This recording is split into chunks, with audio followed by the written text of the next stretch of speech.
ونعوذ بالله من شرور أنفسنا ومن سيئات أعمالنا من يهده الله فلا مضل له ومن يضلل فلا هادي له وأشهد أن لا إله إلا الله وحده لا شريك له وأشهد أن محمدا عبده ورسوله. أما بعد فإن خير الحديث كتاب الله وخير الهدي هدي محمد صلى الله عليه وسلم وشر الأمور محدثاتها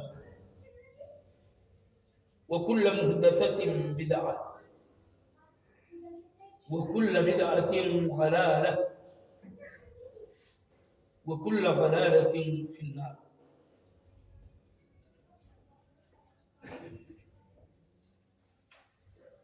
وقد قال الله جل وعلا في كتابه العظيم: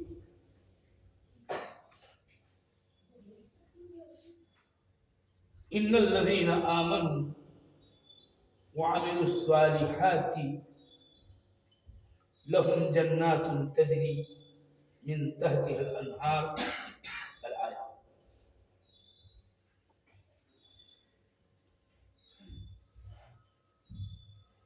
وقال النبي صلى الله عليه وسلم في حديث له صحيح: لا تزال طائفة من أمتي ظاهرين على الحق لا يضرهم من خالفهم ولا من خذلهم حتى يأتي أمر الله وهم كذلك.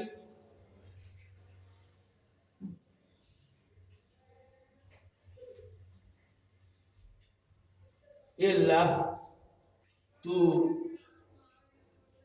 میرا سینہ میرے لیے کھول دے اور میرا معاملہ میرے لیے آسان بنا دے. آج خطبے کا میرا معاملہ اور ہر معاملہ میری زبان کی پیچ اور گانٹھ گرچی کھول دے میرے پروردگار کہ بات میری سمجھی جا سکے، لوگ کچھ پوچھ پائے. میں آج کے خطبے میں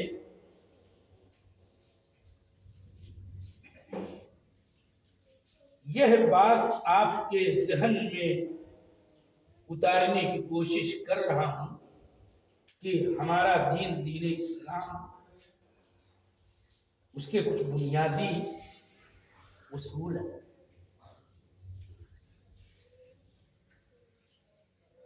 اور انہی بنیادی اصولوں کو ہمارے دین کی زبان عربی میں ایمان کہتے ہیں، عقیدہ کہتے ہیں، اور سارے اس طرح کے اہم ترین باتوں کو عقائد و ایمانیات کہا جاتا ہے. اور ایمان کا مطلب جاننا چاہیے، بوجھنا چاہیے، سمجھنا چاہیے کہ کوئی بھی معاملہ ہو اس کی جو اصل حقیقت، اس میں جو اصل صداقت، سچائی، اس کو بولا بھی جائے، زبان سے کہنے کی حاجت ہو تو کہا جائے وہ کہنا ہی چاہیے، اور اس کے تعلق سے کچھ سب سے اہم بات یہ ہے کہ اس کو دل میں گانٹھ دے دیا جائے، وہ دل سے بھی کہا اور کیا جائے وہی جو سچ ہے، جو ایک دم اصلی ریئل حقیقت ہے، اور پھر اس کے تعلق سے جو کرنے کی چیز ہے، جس کی دلیل ہماری شریعت کے اندر ہے، اس کو کیا جائے۔ میں آپ کو مثال سے بات سمجھانے کی کوشش کر رہا ہوں۔ ایمان کا معنی اللہ جل وعلا پر ایمان لانا کہ اللہ ہے، اللہ ہی نے ہم کو اور پوری کائنات کو پیدا کیا ہے، اللہ تعالی ہی ہماری عبادتوں کا تنہا حقدار ہے، اور اللہ تعالی کے اچھے اچھے نام اور بڑی اچھی اچھی صفات ہیں۔ یہ ایک حقیقت ہے، یہ ایک سچائی ہے۔ اسی سچائی کو ہم زبان سے بولیں اور یہ کہیں کہ آمنت باللہ، میں اللہ پر ایمان رکھتا ہوں۔ اور اللہ پر ایمان رکھنے میں چاروں باتیں کہ یہ اللہ تیرا وجود ہے، تیری ہستی ہے، اس میں ہمیں کوئی شک نہیں۔ یہ اللہ تو ہی ہے تنہا کہ جس نے پوری کائنات کو پیدا کیا ہے، آسمان و زمین وما بینہما، آسمان و زمین اور اس کے بیچ جتنی بھی چیزیں ہیں سب کو تو پیدا کیا ہے۔ اس کو بھی میں منہ سے بول رہا ہوں، اور یہ اللہ ہے، میں تجھ پر ایمان رکھتا ہوں کا مطلب یہ ہے کہ میں عبادت جو تو نے کرنے کے لیے کہا ہے اور اپنے رسول صلی اللہ علیہ وسلم کے لیے جو کرنے کا ہمیں حکم دیا ہے، اس کو ہم ساری کی ساری عبادتیں تیرے ہی لیے خاص کرتے ہیں۔ اور یہ اللہ، ہم اس بات پر ہی یقین اور ایمان رکھتے ہیں کہ تو ہی رحمان ہے، تو ہی رحیم ہے، تو ہی غفور ہے، اور تیرے تو بڑے اچھے اچھے نام ہیں، تیرے اسماء الحسنی ہیں۔ یہی بات منہ سے کریں، یہ ایمان، اور اس کے تقاضے ہیں۔ اللہ پر ایمان رکھنے کا تقاضا ہے کہ اللہ جو حکم دیتا ہے اس کو بجا لایا جائے، اور جو جس چیز سے روکتا ہے اس سے رک جایا جائے۔ یہ عمل والا ایمان ہے، اور ان تمام باتوں کو دل میں گانٹھ دے دی جائے، اور اسی گانٹھ دینے کے ناطے ہی اور اسی لفظ کی رعایت سے، عربی کا لفظ ہے یہ گانٹھ دینا، عقد یعقد کے معنی گانٹھ دینا، اور اسی لیے ایمان والی بات کو عقیدہ کہتے ہیں۔ اور یاد رہے کہ عقیدے کی یہ ساری باتیں، اس کا مصدر جاننے کی اصل ضرورت ہے۔ کہاں ہے عقیدے کی باتیں، کہاں ہے ایمان کی ساری باتیں؟ تو اس کا جواب ہے میرے عزیزوں، میرے بزرگوں، تمام محترم سامعین، اور بالخصوص نوجوانوں، قرآن ہے، اللہ کے رسول صلی اللہ علیہ وسلم کی سچی صحیح ثابت احادیث ہے۔ یہ سب سے اہم نکتہ ہے، اور مومن صحیح اور درست وہی ہے جو ایمانیات کے مصدر اور اس کے چشمے کے بارے میں یقین رکھتا ہو کہ جن باتوں پر ایمان رکھنا ہے تو بس اتنی سی ہے کہ اس کی دلیل کتاب اللہ کی کسی آیت میں اور کسی بھی ٹکڑے میں، اور اللہ کے رسول صلی اللہ علیہ وسلم کی کسی بھی حدیث میں اور آپ کی سنت میں اس کی دلیل ہو، تب ہم اس کو زبان سے بھی بولیں گے، دل میں گانٹھ بھی دیں گے، اور اس کے تقاضے کے مطابق اپنے اعضاء و جوارح سے عمل بھی کریں گے۔ یہ دوسرا نکتہ ہے جو بہت ہی اہم ترین ہے، اور ایک تیسری بات بھی ہے کہ قرآن کو اور حدیث کو سمجھنے کے لیے بہت ساری چیزیں ضرورت ہے۔ یہاں تو میں مختصر خطبے میں بات بہت ہی پوائنٹ کی کر رہا ہوں، ایک خاص تناظر میں کہ کتاب سنت کو جو عربی زبان میں ہے اس کو ویسے ہی سمجھنا ہے جیسے رسول اللہ صلی اللہ علیہ وسلم نے سمجھایا ہے سب سے پہلے اپنے جانثار ساتھیوں کو، اولین مسلمانوں کو، ابو بکر و عمر عثمان و علی اور دیگر عشرہ مبشرہ، اصحاب بدر، اصحاب احد، بیعت رضوان والوں اور اپنے صحابہ کرام سے، جن سے بھی اللہ کے رسول صلی اللہ علیہ وسلم کی ملاقات ایمان کی حالت میں ہوئی ہے اور انہوں نے رسول اللہ صلی اللہ علیہ وسلم کی کسی بات کو سنا ہے تو سمجھا ہے۔ کیسے سمجھا ہے؟ انہیں کی سمجھ کو اصلی معیاری سمجھ قرار دے کر کے دین کو سمجھا جائے گا۔ اور یہی وہ بات ہے جس کے لیے اگر سوشل میڈیا پر آپ سرگرم ہیں تو دیکھتے ہوں گے کہ ہمارے پاس اہل علم منہج سلف کی گردان کرتے ہیں اور بالکل درست ہے کہ کتاب و سنت کے کسی بھی مسئلے کو، دین و شریعت کے کسی بھی معاملے کو سمجھنے کے لیے طریقہ اور ڈھنگ سمجھنے کا اور کرنے کا اور پورے اس کے حدود متعین کرنے کا وہی ہونا چاہیے جو ہمارے صحابہ اور پھر اس کے بعد کے طبقہ تابعین اور اس کے بعد کے انہی کے نقش قدم پر علم و بصیرت کے ساتھ چلنے والے، چاہے وہ بہت بعد کے بھی ہوں، ہاں انہی کے سمجھ کو اصلی اور معیاری قرار دیتے ہوئے دین کو دین، شریعت کو شریعت سمجھا جائے گا اور علم گلم اور نتھو خیرے کی باتوں کا کوئی اعتبار نہیں ہوگا، اگرچہ وہ پرانے دور کا ہو یا بعد کے دور کا ہو کہ جو صحابہ کے طریق پر نہ ہو اس کو نہیں۔ اور انہی کو اہل حق کہا جاتا ہے، انہی کو فرقہ ناجیہ کہا جاتا ہے، انہی کو طائفہ منصورہ کہا جاتا ہے، انہی کو اہل حدیث کہا جاتا ہے۔ اللہ اور اس کے رسول صلی اللہ علیہ وسلم کے طریقے پر چلنے والوں کو ہی یہ تمام الفاظ سے یاد کیا جاتا ہے برحق جس کی اپنی دلیلیں ہیں، اور اسی میں ان کے مخالفین ہیں، انہی میں اس کے مخالفین ہیں، حتیٰ کہ وہ مخالفین ہیں جو دیگر ادیان اور دیگر مذاہب کے ماننے والے ہیں وہ یقیناً ان کا تو معاملہ بالکل واضح اور مبرہن ہے، یہود بھی دشمن ہیں، نصارہ بھی دشمن ہیں، اور مشرکین والذین اشرکوا کہ جس کے اندر سارے بتوں کے پجاری اور غیر اللہ کی عبادت کرنے والے سب کے سب آ جاتے ہیں ان کے نام میں، دسیوں ہوں، بیسیوں ہوں، سینکڑوں ہوں، ہزاروں ہوں، اس سے ہمیں غرض نہیں ہے۔ اگر شرک کر رہے ہیں تو وہ سب والذین اشرکوا اور المشرکین جیسے عربی لفظ کتاب و سنت کے لفظ کے اندر آ جاتے ہیں، ان کا ہماری دین سے کیا لینا دینا ہے؟ اور یہ سب ظاہر سی بات ہے کہ اسلام کو مانتے نہیں، لیکن اصل مسئلہ تو داخلی دشمنوں کا ہے کہ جنہوں نے ہر کسی وجوہات کی بنیاد پر اسلام کا کلمہ پڑھا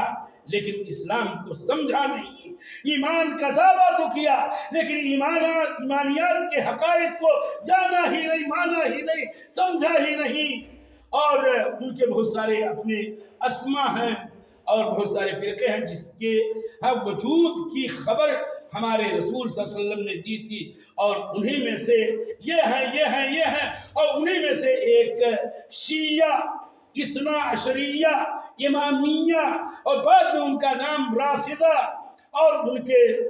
بیسیوں نہیں نہ جانے کتنے فرقے ہیں، لیکن اساسی طور پر وہ راہ حق سے بھٹکے ہوئے کتاب و سنت کے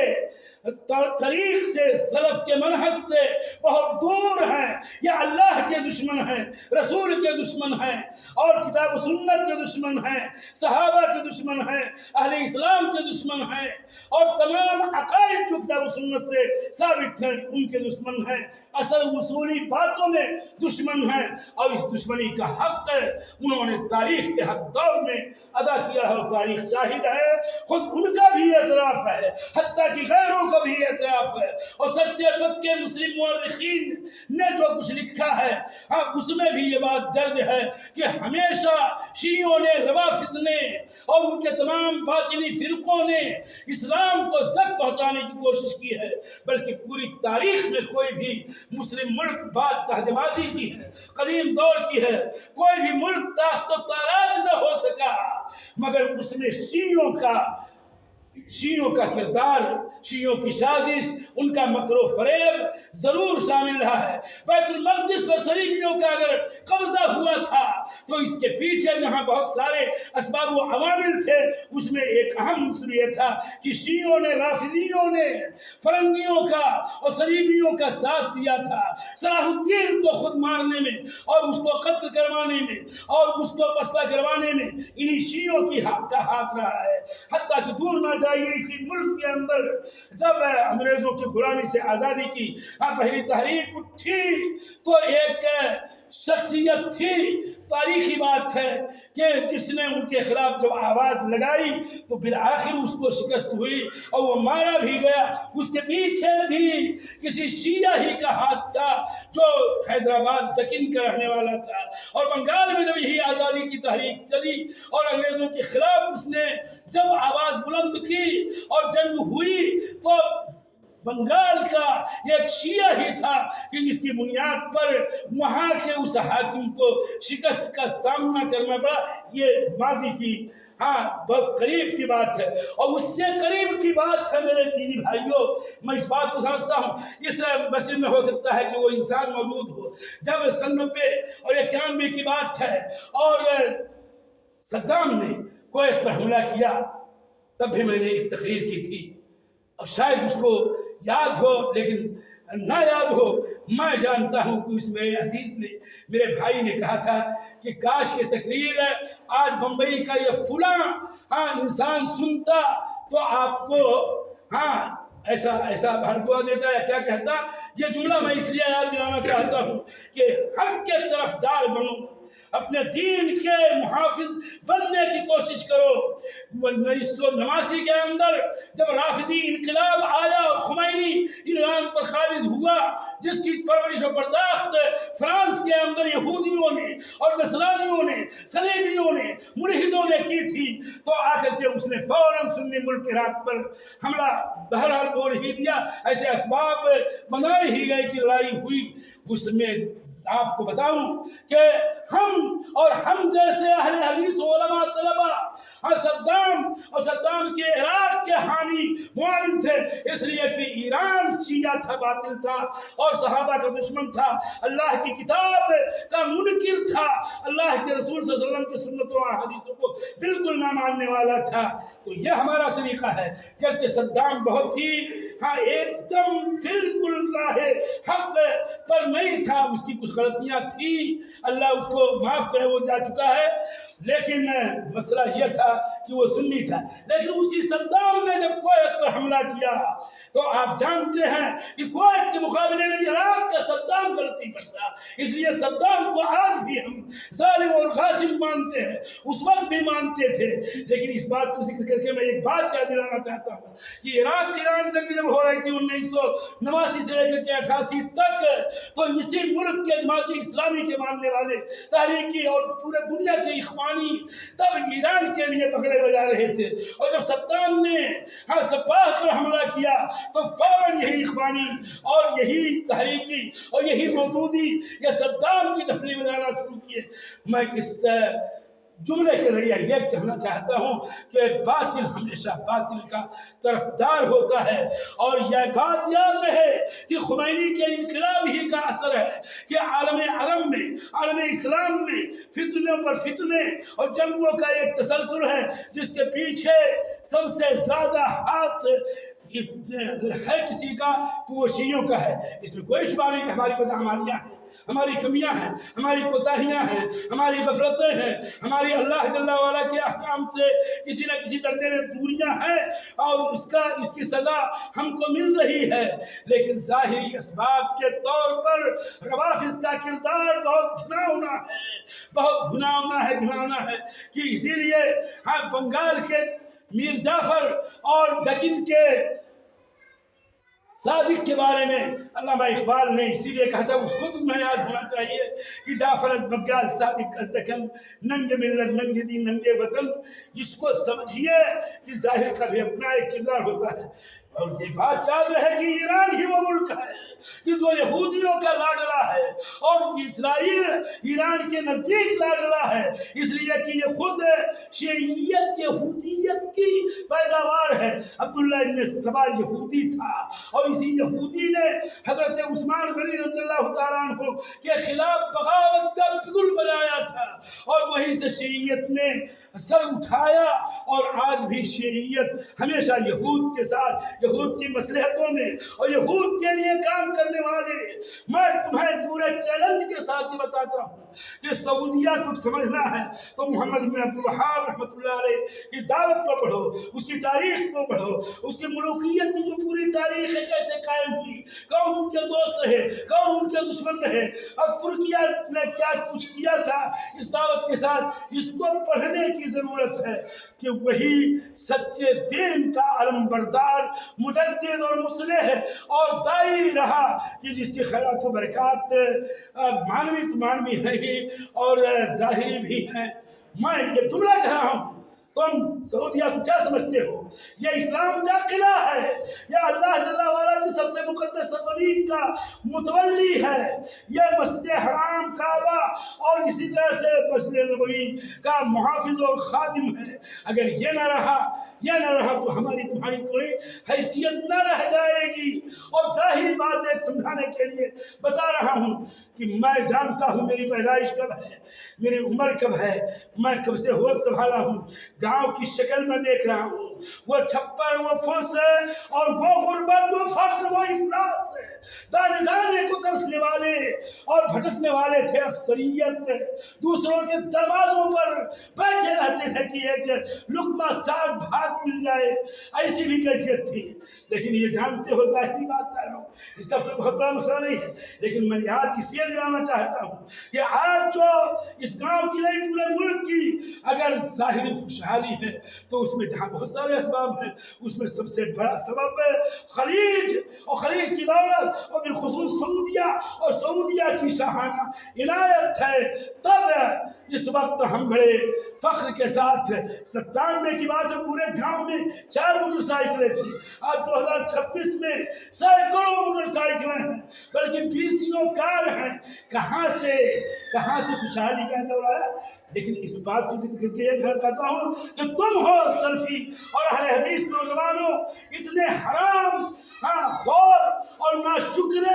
کہ سب سے زیادہ گالیاں اگر دیتے ہو، بالخصوص جو ناسمجھ ہیں، وہ سعودیہ کو کیا سمجھتے ہو؟ اس میں نہیں کہ وہ معصوم ہیں، لیکن ان کی اپنی اہمیت ہے، اس کی حیثیت ہے۔ ایک سعودیہ وہ ملک ہے جہاں سنت و توحید و سنت کی گرم بازاری ہے، شرک و بدعت کا کوئی ظاہر میں نہیں تم دیکھو گے، اور اس میں سے نہ جانے کتنے ہیں جو جا کے دیکھ چکے ہیں۔ لیکن ایران چلے جا، ایران جا کے دیکھ، صرف درگاہیں ہی درگاہیں ہیں، حسینیات ہی حسینیات ہیں، امام باڑے ہی امام باڑے ہیں، شرک و بدعت کے اڈے ہیں، اور اسلام کے خلاف سازشوں کے جال بنے جا رہے ہیں۔ اور سب سے بات یہ ہے کہ عرض حجاز جو سعودیہ میں ہے، اسلام وہیں سے نکلا ہے اور وہیں سمٹ کے جائے گا۔ لیکن ایران وہ ملک ہے میرے دینی بھائیوں، میرے عزیزوں، میرے نوجوانوں، کہ جہاں سے دجال نکلے گا، اور دجال کے ساتھ 70,000 اصفہان کے یہودی ہوں گے، اور یہودیوں نے بھرپور تیاری ہی کے لیے ایران سے رشتہ ناتا بڑا اپنا قوی رکھا ہے۔ اس جنگ کو کیا تم سمجھتے ہو کہ اسرائیل و امریکہ ایک طرف ہے اور ایران ایک طرف ہے؟ قسم ہے رب کعبہ کی، میں اپنے اللہ جل وعلا کو گواہ بنا کے کہتا ہوں کہ تینوں ایک ہیں، اور ان کا مد مقابل اسلام اور اہل اسلام ہیں، عمومی طور پر اور خصوصی طور پر خلیج اور بالاخص سعودی سرزمین، بالاخص حرمین شریفین، یہ ان کا اصل نشانہ ہے۔ اس بات کو ماننے کے لیے عقیدے کی معرفت چاہیے، صحیح تاریخ کو جاننا چاہیے، شیعوں کے مظالم اور ان کی ہر طرح کی بدتمیزیوں کو، اور حج کے ایام میں بھی سنہ 78 کے بعد سے لے کر کے اور ابھی بہت قریب تک جو بدتمیزیاں حج کے دنوں میں کی، جس کی بنیاد پر حاجیوں کا جانی مالی جو بھی نقصان ہوا، اس کے پیچھے شیعہ ایران رافضی ہی کا ہاتھ تھا۔ ان حقائق کو تسلیم کرنے کے لیے چاہیے دل، وہ دل کی جس میں ایمان و عقیدے کی صلابت اور مضبوطی ہو، مگر تم ہو کہ ایران جو صحابہ کو گالیاں دیتا ہے، ابو بکر عمر ہی کی وجہ سے ہم مسلمان ہیں، اور وہ کہتا ہے کہ ابو بکر عمر سب سے بڑے کافر۔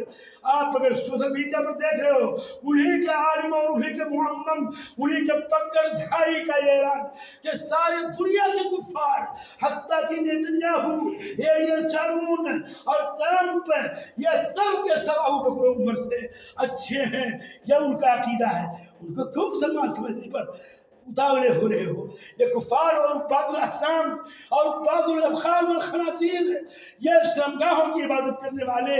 ہاں جو اینکر ہیں، وہ ایران کی ڈفلی بجائیں تو اس کی بنیاد پر ایران کی حمایت ہم کریں، ایسا نہیں ہونا چاہیے۔ یہ دشمن اسلام ہیں، دشمن صحابہ ہیں، ملحد ہیں، بدین ہیں، مجوسی ہیں، فارسی اصل ہیں۔ پورے تہران میں ایک مسجد نہیں ہے، پورے تہران میں ایک مسجد نہیں ہے جو اہل سنت کی ایک مسجد ہو، ایک بھی مسجد نہیں ہے، اور پورے ایران میں بھی مسجد نہیں ہے، سوائے ایک آدھ جگہ مسلح کے طور پر چھپ چھپا کر کے یا بعض سفارت کار وغیرہ کچھ نماز پڑھ لیتے اکٹھا ہو کر کے یا جمعہ پڑھ لیتے، لیکن باضابطہ مسجد ایران میں نہیں ہے، اس کی اجازت ہے۔ اور یہودیوں کے سینکڑوں عبادت خانے اور عیسائیوں کے گرجا گھر موجود ہیں خود تہران کے اندر، 70 سے زائد یہودیوں کے صومعہ یعنی ان کے عبادت خانے موجود ہیں۔ کیا سمجھتے ہو؟ قیامت کی نشانیوں کی احادیث پڑھو اور اس کو اگر دیکھو گے تب پتہ چلے گا کہ دنیا میں کیا ہو رہا ہے۔ اللہ تعالیٰ سے دعا ہے کہ اللہ تعالیٰ تو ہمیں دین کو سمجھنے کی توفیق دے، اور ایمان اور ایمانی امور کی اہمیت کو سمجھنے کی توفیق دے۔ کیا ایک عامی آدمی کے لیے اتنا کافی نہیں ہے کہ اگر میں ابو بکر عمر کو گالی دوں تو میں کس درجے کا مومن ہوں؟ میں عائشہ ام المومنین الطیبہ الطاہرہ سورہ نور میں جس کی برات کا اعلان اللہ جل وعلا کر رہا ہے، اور یہ شیعہ، یہ رافضی ایران، یہ خمینی، یہ خامنئی، یہ لاریجانی اور ان کے سارے آجا پرکھا سب کے سب عائشہ رضی اللہ تعالیٰ عنہ کو زانیہ قرار دیتے ہیں۔ اگر میں عائشہ کو زانیہ قرار دوں، تم کیا بتاؤ؟ تم مجھے مسلمان سمجھو گے؟ اگر یہودیوں کے ساتھ ہاتھا پائی کی بظاہر میں کوشش کرتا نظر آؤں؟ نہیں، کھیل سمجھنا آسان نہیں ہے۔ اسی لیے ایک شعر بہت اچھا معنوی اعتبار سے ہے کہ جو کچھ تم دیکھ رہے ہو، ہاں سوشل میڈیا اور جھوٹ ہے، ہاں مکار اور دشمن اسلام اینکروں کی زبان پر یہ بات وہی ہے کہ ہے کواکب کچھ نظر آتے ہیں، کچھ دیتے ہیں دھوکہ بازی کا پورا۔ اس لیے کتاب و سنت کے جانکاروں سے فتنے کے وقت کوئی بات سمجھنی ہو، پوچھنی ہو، جاننی ہو تب پوچھو، اور جانو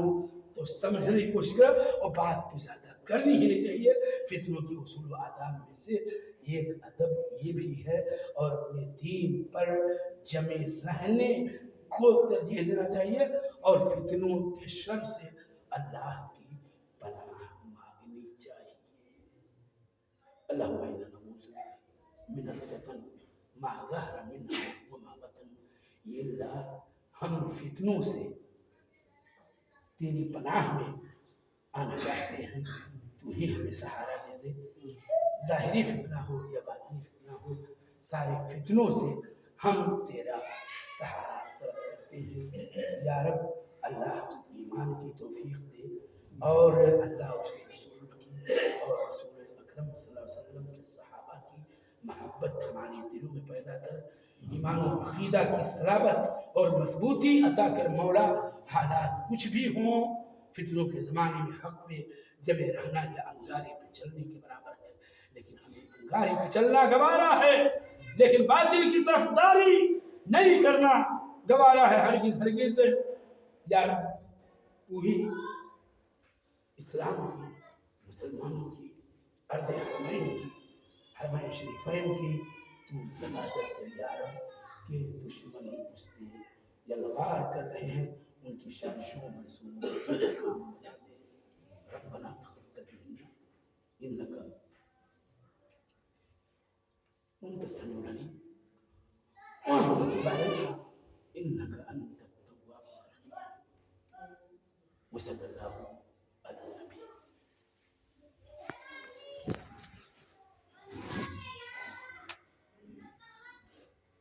الحمد لله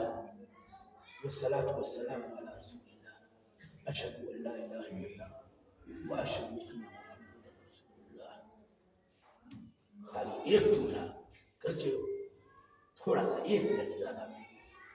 میں نے بتایا کہ ماضی میں جماعت اسلامی کے ان چنڈالوں نے اور ان سے متاثر ہمارے قوت اہل حدیث نوجوانوں نے کبھی ایران کی ڈفلی بجائی، کبھی صدام کی ڈفلی بجائی، اور آج جب ایک فتنہ بپا ہے تو پھر ایران کی ڈفلی بجا رہے ہیں۔ وہ ہمیشہ باطل ہی کی طرفداری، باطل کی طرفداری، باطل کی طرفداری۔ کتاب و سنت سے موازنہ کرو، نظام ہمارے پاس ہے، ترازو حق اور باطل جاننے کا یہی کتاب و سنت فہم صحابہ کی روشنی میں موجود ہے، اس پہ ذرا توڑ لو تب کسی کو صحیح کسی کو غلط ہو۔ اللہم صلی علی محمد وعلی آل محمد کما صلیت علی ابراہیم وعلی آل ابراہیم انک حمید مجید۔ اللہم بارک علی محمد وعلی آل محمد کما بارکت علی ابراہیم وعلی آل ابراہیم انک حمید مجید۔ عباد اللہ رحمکم اللہ، ان اللہ یأمر بالعدل والإحسان وإیتاء ذی القربى وینہی عن الفحشاء والمنکر والبغی یعظکم لعلکم تذکرون۔ وقوموا إلى صلاتكم۔ تکبیر کہیے۔ اللہ